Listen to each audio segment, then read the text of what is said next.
¿Qué tal? ¿Cómo están amigos y amigas de esta comunidad? Como cada sábado, gracias por acompañarnos aquí en Narrativas, en donde abordaremos, por supuesto, lo que está pasando en los Estados Unidos y más allá de esas fronteras por sus implicaciones geopolíticas, con estas manifestaciones que se han venido generando desde hace ya varias semanas, pero que han tenido, por supuesto, sus momentos más complicados, mediáticos, en los últimos días, después de diversas acciones verdaderamente inhumanas, crueles por parte del ICE en contra precisamente de la comunidad mexicoamericana, de la comunidad latina, de la comunidad migrante.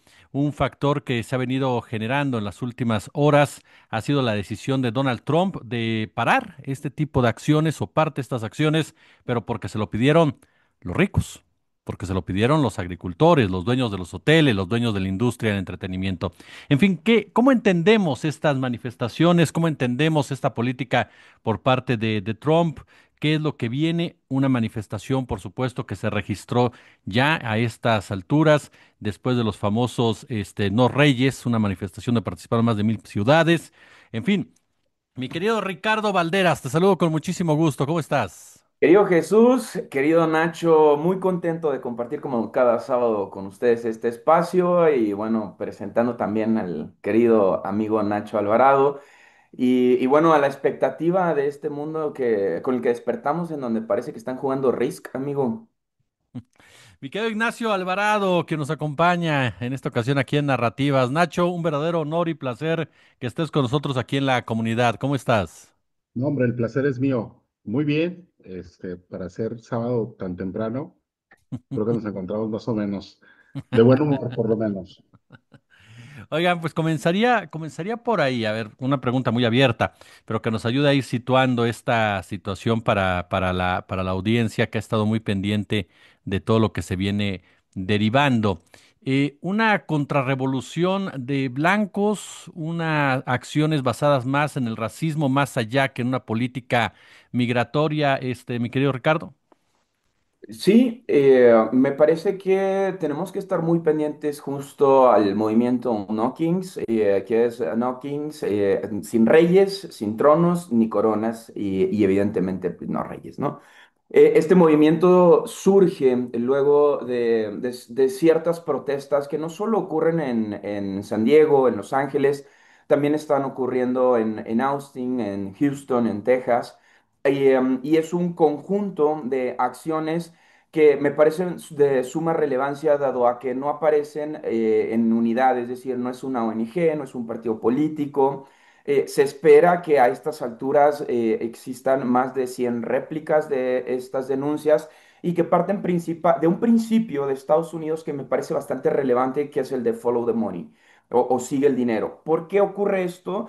Entre las pancartas y toda la comunicación de este conjunto de unions o sindicatos, de organizaciones de la sociedad civil, del Partido Demócrata. Incluso vimos hoy en la mañana publicar toda la indumentaria de Knockings al demócrata Bernie Sanders, haciendo un análisis puntual del costo que tendría para los contribuyentes y las contribuyentes en Estados Unidos el sostener no solo las festividades del 4 de julio, bueno, son súper relevantes en Estados Unidos y al mismo tiempo que hoy en día está ocurriendo el aniversario de Donald Trump, que es lo que tiene molesto a un sector que de hecho ahora mismo ya está abrazando a este movimiento de Republicans Against Trump o republicanos en contra de Donald Trump.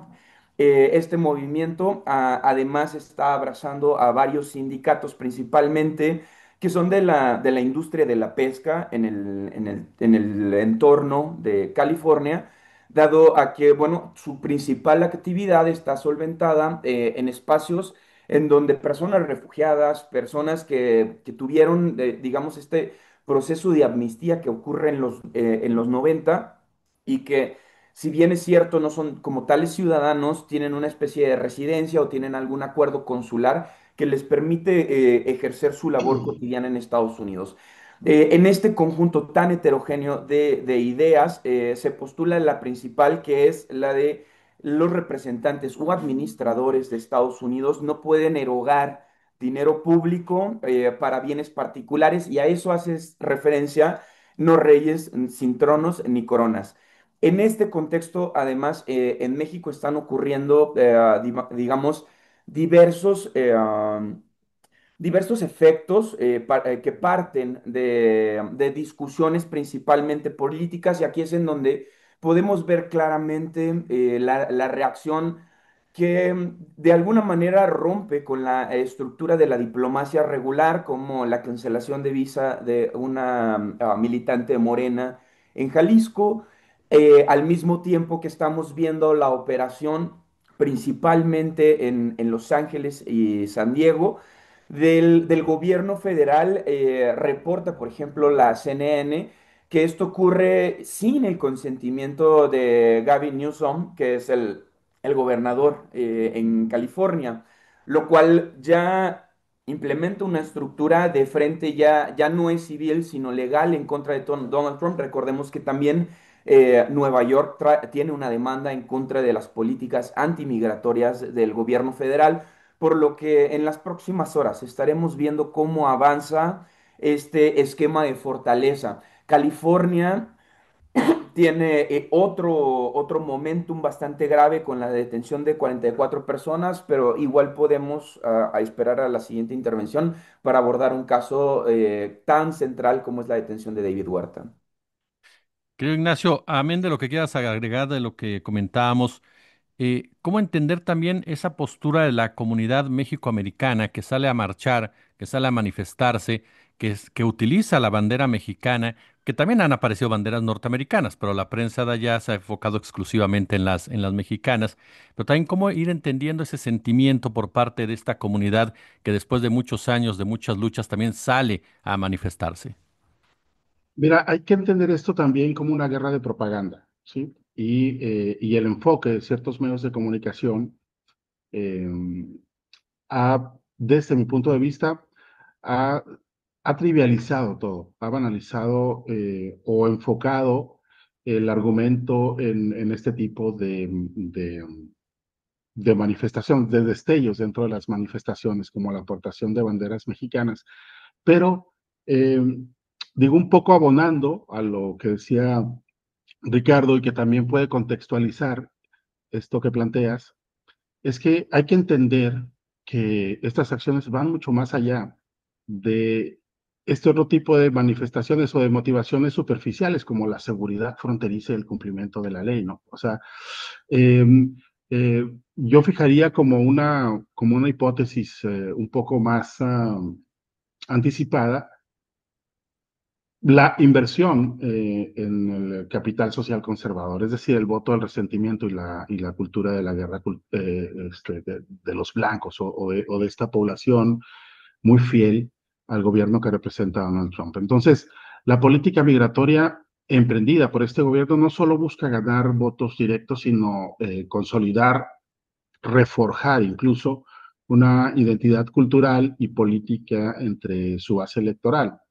Y para hacerlo, pues demoniza al migrante, que es esencialmente latino o mexicano, diría yo, son poco más del 70% de quienes radican allá, y se invierte justo en este resentimiento a esos sectores de la población blanca que se sienten amenazados en su estatus social y económico, justamente por el cambio demográfico que ha imprimido la globalización y las movilizaciones de los últimos 25 años o algo así, ¿no? Entonces, eh, esto es una estrategia que sirve para cristalizar también una guerra cultural, repito, en donde la inmigración ilegal, pues es el gran chivo expiatorio, ¿no? Llena esto de ansiedades muy profundas a ciertos sectores de la población, porque también existen realidades que son inobjetables, es la pérdida de los trabajos industriales, la precariedad económica, la evolución de los valores sociales, eh, en fin, esta sensación que imprime al país eh, una suerte de agua que se le escapa de las manos, ¿no? Entonces, al endurecer las políticas migratorias y militarizar la respuesta, Trump no solo apela a la seguridad, sino también ofrece un símbolo de control y retorno a un pasado idealizado a quienes se sienten pues marginados por el progreso o la diversidad. La agresividad de la política es entonces pues una especie de ritual de reafirmación de una identidad nacional percibida como amenaza. Cuando uno ve los indicadores, por ejemplo, del censo, ve cómo la población blanca va a dejar de ser predominante dentro de unos 20, 30 años, cuando máximo. Y es justamente eso eh, eh, que se encuentra en el núcleo de esta parte que apoya o que respalda estas medidas del gobierno actual. Entonces, en una segunda hipótesis, pues no sé, yo también creo eh, que hay una suerte como de lealtad o una prueba de lealtad, que eso en más de un sentido lo vimos nosotros aquí en México con el gobierno de López Obrador, ¿no? Entonces, es decir, estas acciones extremas en política migratoria, incluyendo la militarización y la ignorancia de las críticas de funcionarios electos o de especialistas, sirven como una prueba de lealtad para los funcionarios de la administración de Trump, como un mecanismo para reformar o purgar a la burocracia federal. Es decir, esto que se conoce como el Estado profundo, el Deep State, eh, en la retórica o dentro de la retórica trumpista, pues ahí va por igual, no solamente a esta estructura que constituye una suerte de gobierno paralelo, sino aquellos burócratas, agencias, expertos que se oponen a su agenda. Y esto creo que nos puede sonar bastante familiar, ¿no? Entonces, se impulsan políticas migratorias tan diversas y a menudo legalmente cuestionables, eh, pues que incluyen a todo este aparato o a toda la estructura del gobierno federal, ¿no? Incluso, pues lo estamos viendo al Departamento de Defensa, y aquellos que se resistan, pues inmediatamente son identificados y potencialmente removidos, mientras que quienes ejecutan con celo las órdenes más duras, pues son recompensados y promovidos. Y bueno, pues esto lo podemos ver justamente en estos días con quienes están decididamente respaldando estas acciones del presidente, ¿no? ¿Es Estados Unidos como tal? Siempre fue así el gobierno, no Estados Unidos, el gobierno de los Estados Unidos, la clase gobernante de Estados Unidos, siempre ha sido así, o ahora con Trump simplemente se quitaron las máscaras, Ricardo. No, me parece que sí hay una especie de evolución tanto del discurso como las acciones. Hay otro tipo de implementación porque se pone sobre la mesa, por ejemplo, la cantidad de deportaciones que realiza Barack Obama contra las deportaciones que hizo en su primer mandato Donald Trump, en donde evidentemente, claramente, todas las personas sabemos que Barack Obama deportó a más personas. Sin embargo, no hubo estos corrales con infancias retenidas, por ejemplo. Los métodos, la estructura, hasta antes de este momento, Estados Unidos había cumplido de manera somera, si queremos decirlo de alguna forma, pero había cumplido con algunos estándares de diplomacia regular. Eh, el primer exceso se ve con los retenes de infancias en la frontera norte de México y con pobladores o personas en situación de movilidad humana de todas las naciones. Y esto evidentemente prende las alarmas del mundo, principalmente porque, bueno, Estados Unidos también es un país firmante de múltiples tratados que buscan respetar los derechos humanos. Las prácticas definitivamente están correlacionadas con la aparición de grupos oligarcas en el poder, quienes desestiman justo la metodología que hasta este momento había sido un acuerdo social de alguna manera, un acuerdo civil. Recordemos aquellas protestas por el asesinato de una persona negra también en California, en donde públicamente salen las activistas a decir es que el contrato social está roto. Esto ocurre durante el sexenio de Donald Trump. Si bien es cierto que había, digamos, las mismas políticas de alguna manera, también era cierto que estaban segmentadas por la capacidad adquisitiva. Es decir, tu experiencia de Estados Unidos estaba directamente relacionada a tu capacidad de ejercer el capital en dicho país. Es decir, había y hay múltiples comunidades migrantes en Estados Unidos y todas tenían diferentes experiencias dependiendo de cuánto dinero tenían para comprar los derechos civiles. Esa siempre ha sido la crítica al Estado neoliberal, es decir, el Estado que prevé que las garantías individuales solo pueden ser cumplidas por aquellas que tienen dinero para adquirirlas. Esto nunca había sido tan evidente hasta el primer periodo de Donald Trump, pero se ven incrementadas, exacerbadas y además puestas al público como un reality show, como nunca antes, querido Jesús. El Estado garante existió en diferentes periodos.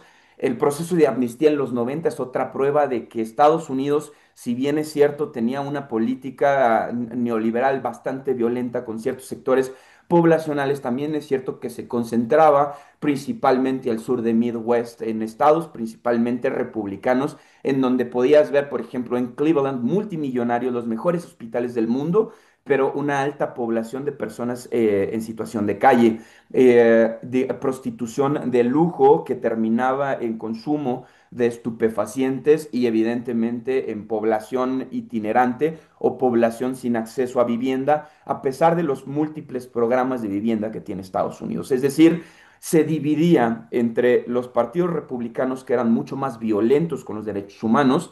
En algunos sectores de Texas, bueno, Ignacio lo podrá corroborar mejor, la relación que tiene Ciudad Juárez con El Paso, por ejemplo, es muy distinta a la que tiene Houston con el resto de México o particularmente con Ciudad Juárez. Es decir, había algunos acuerdos que ahora mismo están rotos. Mi querido Nacho, en ese punto precisamente comienzan a extenderse las protestas, comienzan obviamente a presentarse en Austin, a presentarse en San Antonio, comienza Chicago a hacer declaraciones, en Nueva York también comienza a salir la gobernadora a decir lo que está haciendo Trump no es lo indicado. Con esta variedad, como bien nos señala Ricardo, también de formas de pensar, de formas de actuar, incluso de esta multiculturalidad que hay en los Estados Unidos, ¿se siente una cohesión como tal en este tipo de manifestaciones o en un momento dado son luchas diversas que se tendrán que encontrar en algún momento aglutinadas sobre la crítica hacia Donald Trump? No, yo creo que sí hay una cohesión, por lo menos hay un motor que mueve o que moviliza a todos estos grupos, ¿no? Y pues ese es indudablemente también el retrato pues de los momentos que estamos viendo. Es decir, hay una confrontación real de dos bloques que cada vez eh, revelan esta enorme división, esta división profunda entre dos formas de ver y de comprender lo que es la nación, en este caso, pues los Estados Unidos, ¿no?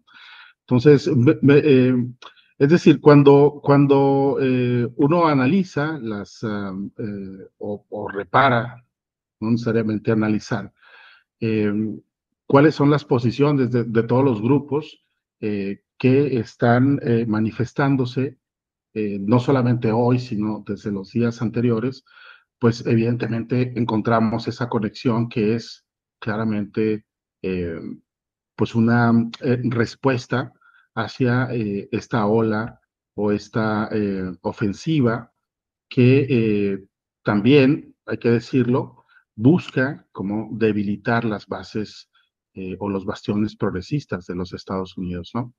Eh, Esta política migratoria no solo tiene implicaciones internas en Estados Unidos, sino externas. Es decir, me parece que el gobierno de Trump ha utilizado el sufrimiento migratorio también como una moneda de cambio geopolítica. Entonces, creo que esto se entiende muy bien, más allá de las agresiones directas, por este bloque ciudadano que se está manifestando justamente en contra de esa política migratoria. Entonces, si yo diría que sí hay, no digamos una homologación total o completa de ideas o de sentimientos, pero sí de un objetivo común, ¿sí? Vamos, al crearse, porque no, lo que estamos viendo en Los Ángeles no es una cosa espontánea, tiene su antecedente y los antecedentes los hemos seguido desde dentro o desde fuera de los Estados Unidos, porque ya previamente se creó una crisis humanitaria y social en la frontera y ahora se ha instalado también en las ciudades santuarios. Entonces, pues con ellos se está ejerciendo una presión inmensa sobre los gobiernos de origen y tránsito para que cooperen en este control migratorio, ¿no? Entonces, la redada, las deportaciones masivas, pues se hilan con la amenaza de los aranceles o la reducción de la ayuda externa. No son solo castigos, sino palancas, es decir, la gestión del flujo migratorio se convierte en una moneda de cambio en acuerdos comerciales, de seguridad o incluso diplomáticos. Entonces, este sufrimiento de los migrantes, eh, pues termina por ser instrumentalizado para obligar a otros países a hacer el trabajo sucio también, pero pues creo que hasta en eso ya se están rompiendo pues las barreras que vimos, ¿no? Y ahora el trabajo sucio se está haciendo dentro de casa, pues con las fuerzas de las que dispone el gobierno federal. Oigan, en ese marco, Trump toma la determinación de parar esto a raíz de que se lo piden los hombres del dinero, pero ya varias voces lo habían advertido. Habían dicho, no puedes llevar a cabo acciones de ese tamaño porque vas a impactar directamente en el campo, vas a impactar en la hostelería, vas a impactar en diversas industrias, y aún así lo llevó y lo remarca cuando dice, se me han acercado, ¿no? Los empresarios, se me han acercado los granjeros, él habla de granjeros cuando sabemos que los granjeros de los que está hablando pues son la gente de dinero. No, Exacto. este tipo de reacción por parte de Donald Trump eh, define precisamente en parte lo que ustedes ya nos estaban comentando, en donde nos topamos en una cuestión netamente financiera, netamente de castas, en donde lo que va a importar es cómo impactamos al de arriba y qué tanto en ese marco estamos viendo entonces también una actitud, a lo mejor va a sonar muy exagerado y ustedes son los que definen qué al respecto, pero qué tanto estamos viendo ya un gobierno también basado en un darwinismo social o basado ya en una aporofobia, Ricardo.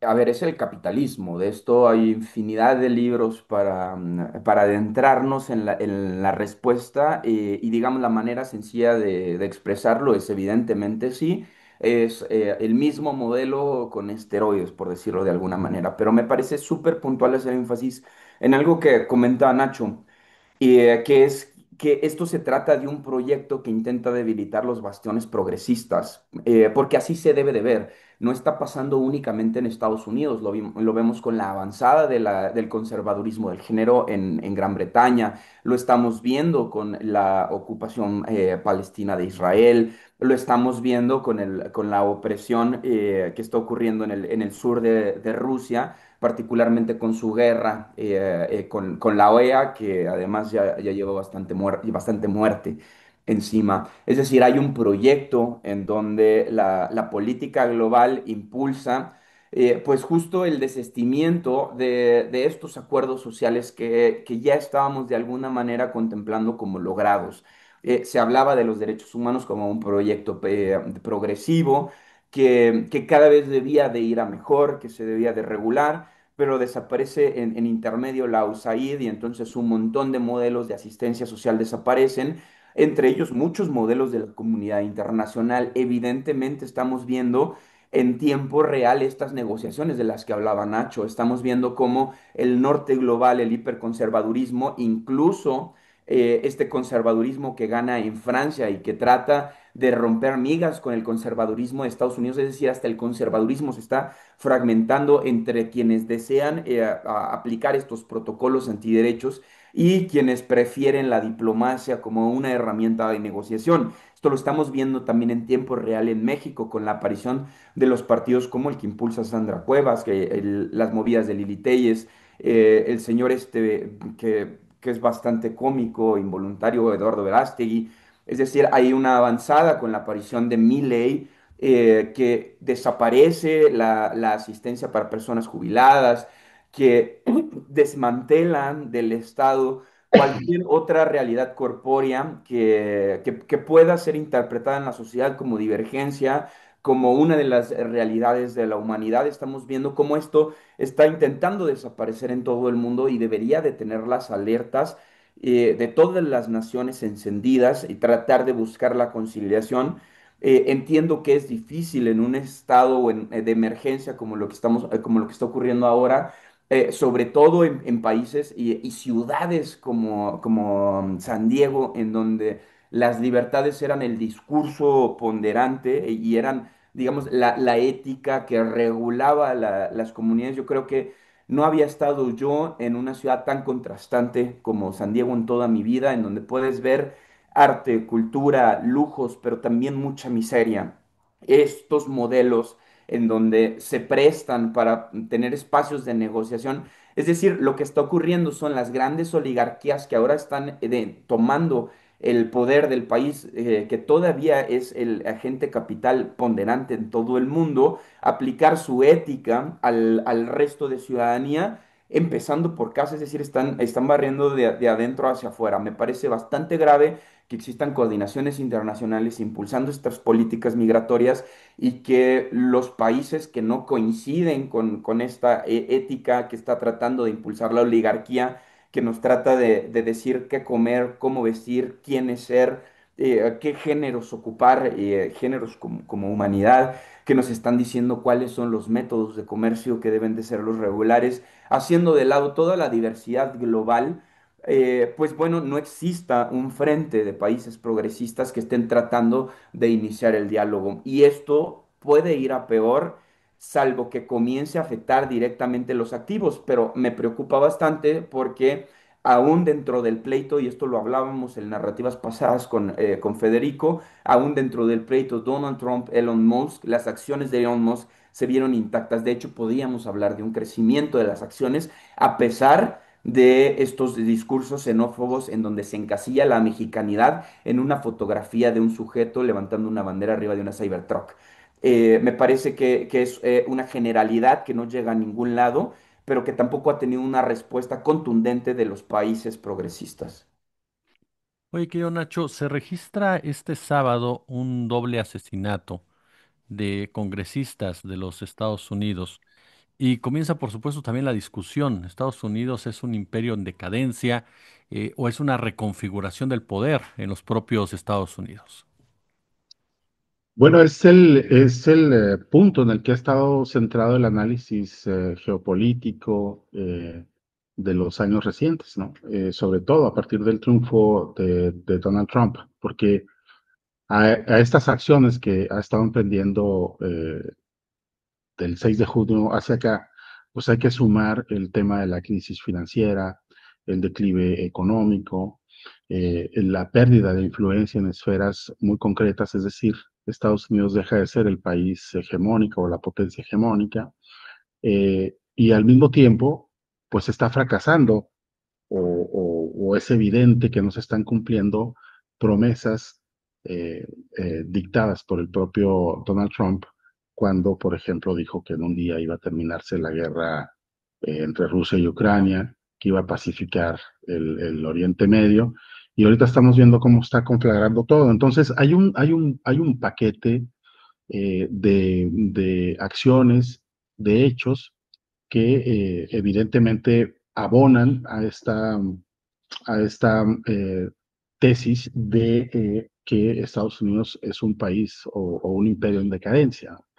Eh, Podemos o no coincidir con eso, pero lo cierto es que ya no es el Estados Unidos que conocimos nosotros, el Estados Unidos como potencia única que dominó desde la Segunda Guerra hasta, yo diría que comienzos de esta década, ¿no? Pero sí, evidentemente creo que están todos los factores que demuestran este declive y quizás se intensifican lecturas como este hecho que mencionas a partir del contexto en el que están transcurriendo los hechos.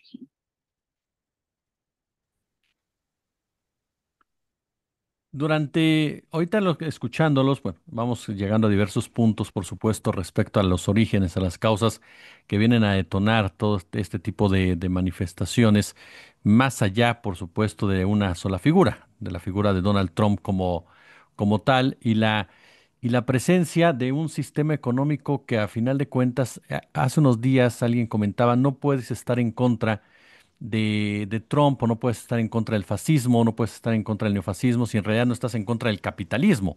Y que el neofascismo, que tanto se ha señalado como la parte base clara, digámoslo de esta forma, en la manera de gobernar de Trump, se basa porque realmente el fascismo siempre ha estado ahí, nunca desapareció ni mucho menos, sino como dirían algunos escritores, estaba esperando el momento oportuno, diría por ahí Humberto Eco.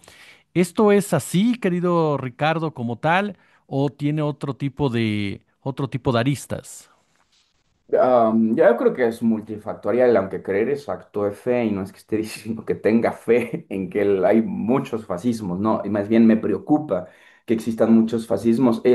Es una idea de superioridad inscrita dentro de nosotros mismos, por eso que a cada rato recomiendo el libro de la brasileira Marcia Tuduri de cómo dialogar con un fascista, porque nos ayuda a entender el mundo desde de una realidad individual, pero que parte de la construcción de puentes, es decir, entender nuestros microfascismos en los que no aceptamos la existencia de la otredad, en donde, bueno, características del fascismo regular, que son la idolatría al poder, es decir, este esfuerzo porque un control único exista, sea regulatorio, es punitivista, es militarista, y estas ideas están insertas en todos, incluso en los movimientos de izquierda, lo hemos hablado cientos de veces, del partido Morena. Por poner un ejemplo, no estoy diciendo que Morena sea fascista, estoy diciendo que todas, todos y todes tenemos acciones fascistas en nuestra cotidianidad,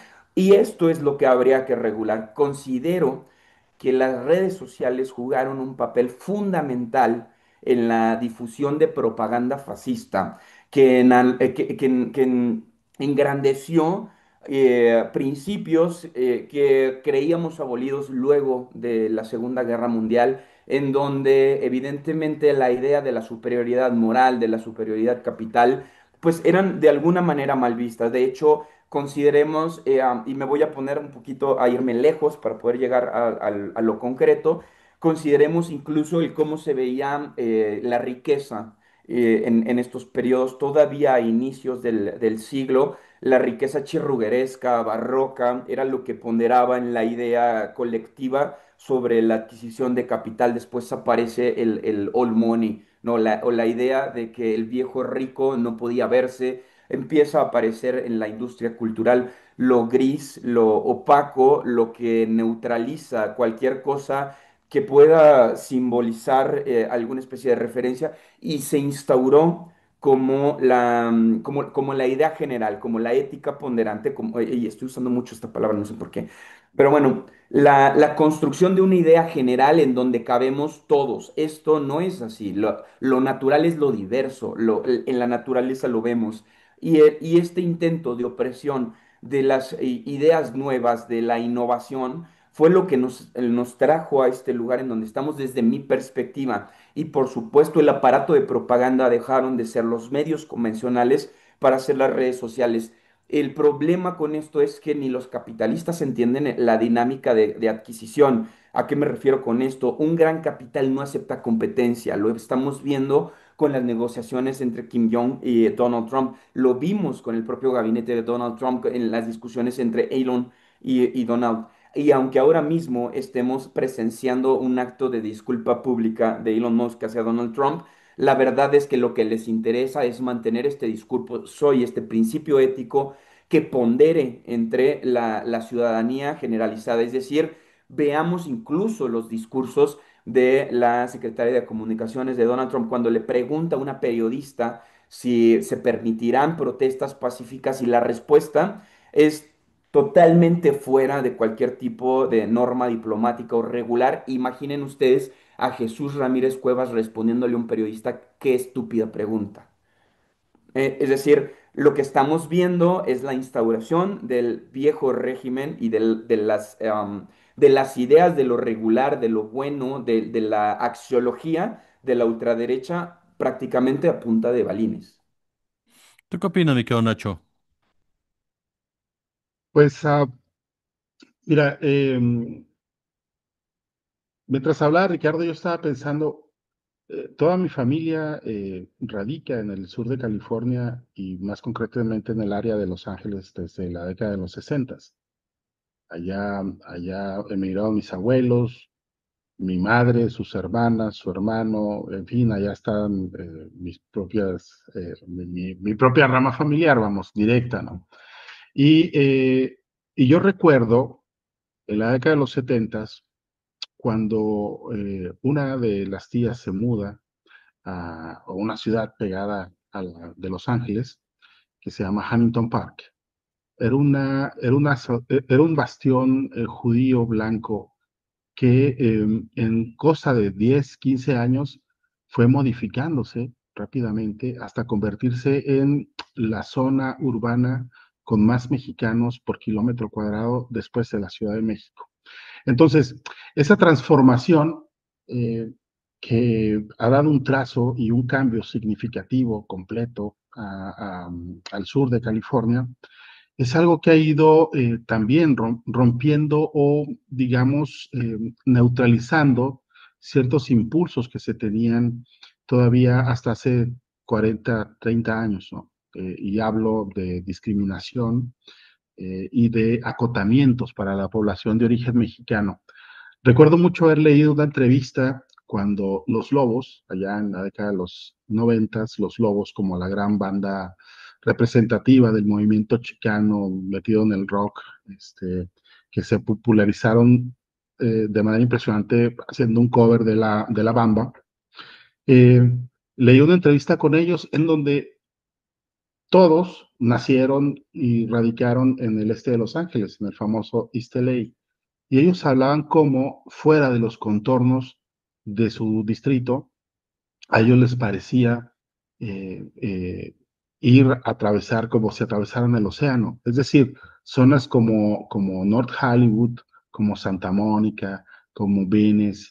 Es decir, estas zonas ocupadas por la población blanca, pues no solamente les serán negadas de manera violenta, sino que eso tuvo una consecuencia de acotamiento mental. Es decir, las fronteras más allá de lo que era el este de Los Ángeles, pues eran consideradas casi tierras prohibidas, ¿no? Entonces, vamos, este concepto de invasión, y perdón que haga estos saltos cuánticos, pero estos elementos, estas palabras empleados por el gobierno de Trump, de hablar de invasores y de criminales, eh, digamos que se habían roto en muchos de los bastiones progresistas del país, pero se ha ido como suscitando un resurgimiento de estas voces que evidentemente estaban disconformes con esto que está pasando, ¿no?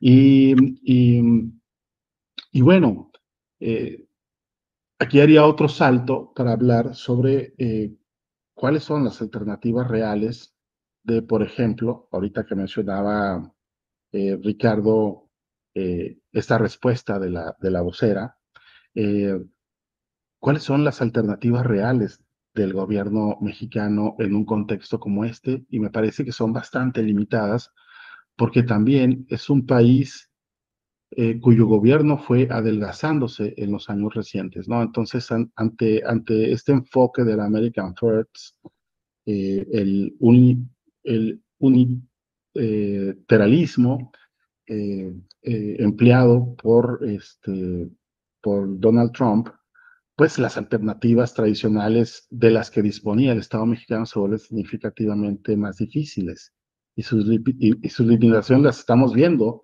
de manera constante estos 4 meses, ¿no? Entonces, eh, asumiendo que estos eventos en Los Ángeles forman parte de una estrategia iniciada tanto en el primer periodo de gobierno de Trump como en estos 4 meses que van ahora, lo que estamos viendo es que estamos ante un presidente que no se adhiere a las normas de la diplomacia, ya lo decía, de la diplomacia convencional, ¿no? Que ya lo menciona también Ricardo, sino que prioriza una negociación con músculo, con fuerza, que busca resultados rápidos, espectaculares, y que no está teniendo dudas en utilizar la presión económica, las amenazas de seguridad para lograr sus objetivos. Entonces, pues aquí yo creo que cabría la respuesta, es qué queda al gobierno, qué queda por hacer al gobierno de México cuando incluso hasta las palabras de la propia presidenta Sheinbaum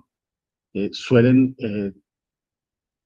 transformarse con un sentido opuesto cuando o de manera deliberada o arbitraria se está cambiando justamente el sentido del mensaje, ¿no? Entonces, pues no sé, yo creo que cabría pues una inversión masiva, es decir, más personal, más recursos, más abogados, esto por parte del gobierno mexicano, ante pues lo que estamos viendo ahora, ¿no? Deportaciones masivas, rápidas, y esta acción eh, arbitraria o para el propio gobernador de California, anticonstitucional que se está desplegando pues en Los Ángeles, por ejemplo. Esta postura que señalabas, mi querido Nacho, Ricardo, eh, a final de cuentas, hablamos de familias que están ahí desde hace años, no es ahora, no es una lucha que sucedió ahora, que tiene diferentes personajes, ustedes lo saben mucho mejor que yo, quienes han ido topando precisamente ante diferentes circunstancias y que tiene ahora uno de sus episodios tal vez más mediáticos en un momento dado. Y ya lo adelantaba Nacho, Ricardo, las opciones que tiene el gobierno mexicano realmente ante este panorama. Sheinbaum se reúne el lunes, o se espera que se reúna el lunes con Donald Trump en el marco del G7. Y la pregunta es, ¿qué tanto puede alcanzar el gobierno mexicano en ese escenario? ¿Qué tanto puede hacer más allá de lo que hayamos visto hasta este momento? Bueno, dependiendo de lo que esté en riesgo, si está en riesgo una amenaza de invasión, como la han estado sugiriendo constantemente algunos integrantes del Congreso de Estados Unidos, pues realmente poca, ¿no? La posibilidad en materia de armamento es totalmente abismal.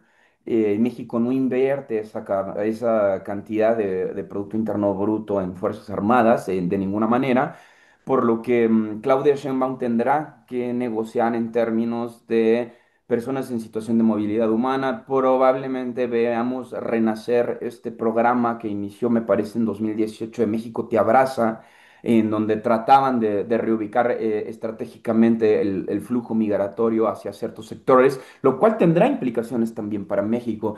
Podrá negociar abiertamente con el uso de la nueva ruta del tren transísmico con Estados Unidos, es decir, las rutas comerciales. Podrán hablar de acuerdos con China, por ejemplo, podrá hablar de reajuste de acuerdos con Canadá, en términos de solidaridad y cambio de estrategia, más no de la dependencia regular a la que tenemos. Importamos la mayor parte de mezclilla, importamos la mayor parte de maíz, importamos la mayor parte de cárnicos, es decir, México exporta a Estados Unidos cabeza de ganado y importa la carne, la cosa es muy rara. Sin embargo, no hay un protocolo activo para que estas cosas dejen de cambiar, que era de hecho parte de la política pública de Andrés Manuel López Obrador y que se hereda ahora en condiciones de la aparición de Claudia Sheinbaum como jefa de gobierno. Me parece que, sin embargo, Claudia Sheinbaum ha hecho un gran trabajo, por lo menos en términos discursivos, para, digamos, neutralizar un poco la viralidad con la que responden ciertos actores de gobierno. Hay incluso esta disputa a la que se refería Nacho, me imagino que es con las declaraciones que realiza Kristi Noem, la secretaria de Seguridad Nacional de Estados Unidos, en donde en su interpretación de la realidad la presidenta había incitado a la protesta de violencia. No, no lo ha hecho ni siquiera en México. Entonces era imposible que lo hiciera en Estados Unidos, ¿no? Me parece relevante hacer énfasis en el perfil de la presidenta en términos de negociaciones globales. En la región es a la única presidenta de la que Donald Trump se ha referido de manera positiva. Es decir, ya se han burlado incluso de Milei, que parece que está a la orden del día con lo que ocurre en Estados Unidos y sus procesos oligárquicos. Eh, Nos falta estructura y nos falta un plan B o quizá no lo estamos viendo. Es decir, las alianzas, por ejemplo, propuestas por el presidente de Francia a México, pudieran ser un plan B viable en términos de, bueno, si estamos hablando en un mundo en donde la capacidad bélica no define la realidad global, claro que es posible. Y debería de estarse dialogando independientemente de que sean súper conservadores en este momento quienes están ocupando los cargos públicos en Francia o las disputas ideológicas que pudiéramos tener con el gobierno chino. Más allá de eso, me parece que hay una relación comercial sostenible. Actualmente hay más de 109 empresas comerciando entre México y Rusia. Me parece que aparecen factores comerciales bastante sólidos. Particularmente con Rusia estamos hablando de la industria automotriz, las autopartes son lo que estas 109 empresas están comerciando, por lo que escenario para poder entablar nuevas condiciones comerciales existen. Sin embargo, la dependencia que hemos desarrollado al Tratado de Libre Comercio tendrían que ser números muy finos para hablar de una realidad posible en términos de ruptura ideológica con Estados Unidos y comienzo de tratados comerciales con otros países, dejando de lado la arista de la posibilidad de una intervención de Estados Unidos. Finalmente, querido Nacho, aprovechando tu expertise, por supuesto que ya no lo adelantabas, ¿cómo defines a esta comunidad méxico-americana que está en Los Ángeles, que ahora se ha vuelto tan protagonista el asunto, pero que reitero algo que hemos dicho, que he dicho ya en esta charla? No es de ahora, por supuesto, no es de ahora. Cómo la defines? Cómo la defines en esta relación que tiene con México? Porque muchos de los que están allá afuera, pues ya no son mexicanos, digamos así, de nacimiento. Estamos viendo a mucha gente joven que nació en Estados Unidos.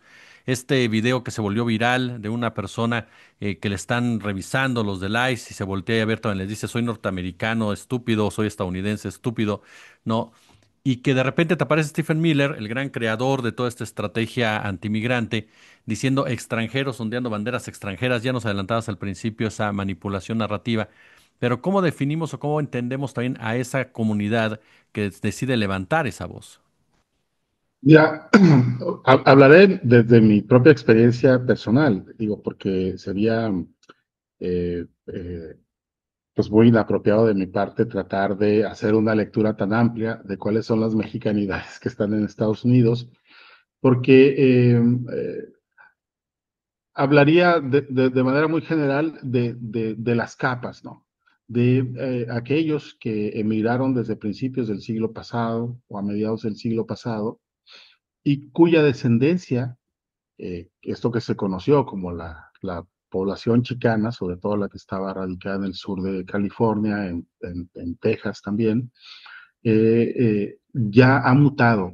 Es decir, yo tengo sobrinos nietos, sobrinas que ya no hablan español y que ya también mezclaron étnicamente con población negra, asiática, en fin, pero que en esencia, porque el origen o la raíz o la gran raíz, pues es mexicana, eh, acciones como las que se han emprendido los años recientes, o más, o de manera más profunda en estos 4 meses, me parece que sí están como eh, eh, llevándolos a plataformas de acción o de reacción que hasta antes no les interesaba ocupar. Entonces, pero no es lo mismo hablar de esa población de origen mexicano que tiene 2 o 3 generaciones ya nacida allá, de la población que emigró, por ejemplo, en la segunda parte de los 90 tras la firma del Tratado de Libre Comercio, o la que lo ha hecho los años recientes con documentos o sin documentos, ¿no? Entonces, pero si hay una cosa, un común denominador que me parece los está unificando en una respuesta sólida de rechazo, de claro rechazo a esta política migratoria, pues es lo que hemos estado viendo en estos últimos momentos. Ahora, eh, parte de mi familia tomó o va a tomar parte de la marcha de hoy y no lo van a hacer portando banderas mexicanas, eh, eh, pero eso no significa eh, más nada que pues una decisión de cuáles son los símbolos que se van a ablander en esta manifestación. Ahora, Tampoco queda claro quiénes son los portadores de estos estandartes, ¿no? Digo, puede ser bien personal ahí, eh, introducido de manera o con un objetivo justamente como este, de provocar este tipo de escozor, de alimentar esta retórica gubernamental, pero también pueden ser, desde luego, connacionales que se sienten como en derecho pleno de no ocultar su origen y desde luego de plantar también bandera o con una cara inequívoca de su mexicanidad. Eh, Ahora, dicho esto, pues es difícil también, o yo no diría difícil, sería demasiado también hablar de que todos, todas, todos quienes tienen orígenes mexicanos o de algún país latinoamericano, pues estén en consonancia eh, con este tipo de acciones, ¿no? Hay desde luego una gran masa que no participa o que incluso es republicana y que ha votado en dos ocasiones por Donald Trump para presidente, no necesariamente en California, pero sí decididamente en Texas, ¿no? Pues yo quiero agradecerle a ambos, por supuesto, su participación esta semana aquí en Narrativas. Mi querido Ricardo Valderas, como siempre, muchas gracias. Querido Jesús, muchas gracias a ti por este espacio. Nacho, un abrazo hasta donde sea que estés, me imagino que Ciudad Juárez, porque a este señor hay que andarlo correteando. Muchas gracias por acompañarnos en este espacio, de verdad, es un periodista al que yo admiro mucho y además le tengo un especial cariño. Un abrazo a nuestra audiencia y vengan los likes, por favor, que tenemos que darle de comer a nuestras parejas. Nachito Alvarado, un verdadero honor y privilegio que estés con nosotros. Muchas gracias. No, hombre, gracias, el privilegio es mío. Pues ahí lo tiene usted, amigo y amiga de Narrativas. Nos vemos la siguiente semana. A continuación, César Pineda a las 8:30, 21:30. Es así, Alejandres. Gracias, como siempre, un gusto, como siempre, un placer.